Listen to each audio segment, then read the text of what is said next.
नाज़रीन गिरामी अस्सलामु अलैकुम वरहमतुल्लाहि वबरकातुहू। इस वक्त जो हालात दुनिया में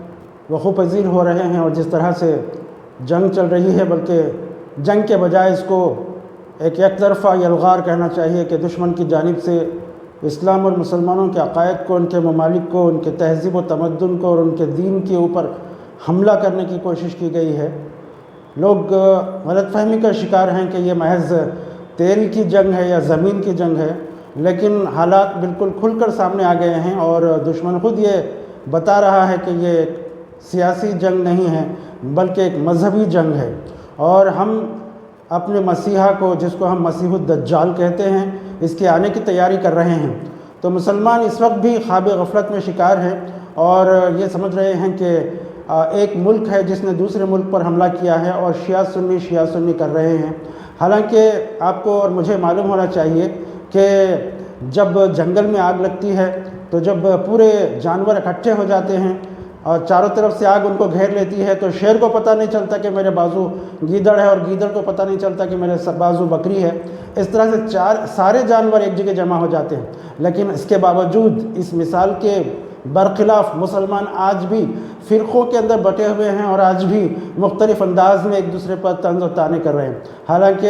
एक आखिरी दौर में हम दाखिल हो रहे हैं कि जब दुनिया के अंदर एक दज्जाली दौर चल रहा है और मुसलमानों को हर तरह से नीस्त और नाबूद करने, उनकी जानो माल, इज़्ज़त व आबरू पर हमले करने के सिलसिलेवार हमले हो रहे हैं। चाहे वो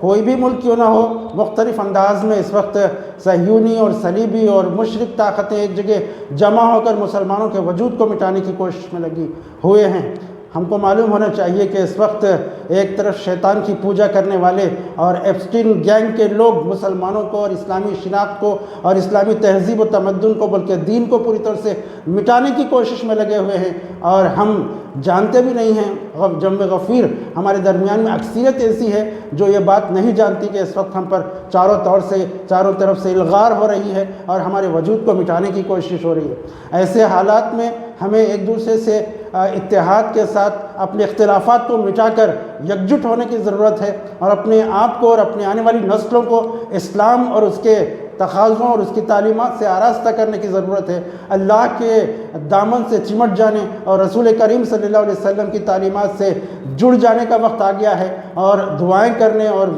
अल्लाह की किताब से जुड़ जाने और अपने आप को बदलने का ज़माना आ गया है। ये ना हो कि खुदा न खास्ता हम शायद के बच जाएं, लेकिन हमारी आने वाली नस्लें न सिर्फ जिस्मानी तौर पर बल्कि दीनी तौर पर भी अपने वजूद को मिटा दें और नाम को इस्लाम का, उनका नाम बाकी रहे लेकिन वो इस्लाम से कोसों दूर हो जाए। दहरियत और खुदा से इनकार की कैफियत और दीन से दूरी बढ़ रही है। ऐसे हालात में अगर जुल्म मुसलमानों पर मज़ीद बढ़ेगा तो इस बात का खौफ है कि हम इस्लाम ही से दूर हो जाएं। अल्लाह ताला से दुआ भी करनी चाहिए और पूरी कोशिश भी करनी चाहिए कि हम अपने आप को और अपने बच्चों और अपने वाली नस्लों को इस्लाम से भी वाकिफ़ कराएं और दुनिया में फैलने वाले फितनों से भी वाकिफ़ कराएं और इनसे बचने की गुर भी बताएं और अपने आप को अल्लाह के हवाले कर दें। आखिर दावाना अनिल हम्दुलिल्लाहि रब्बिल आलमीन।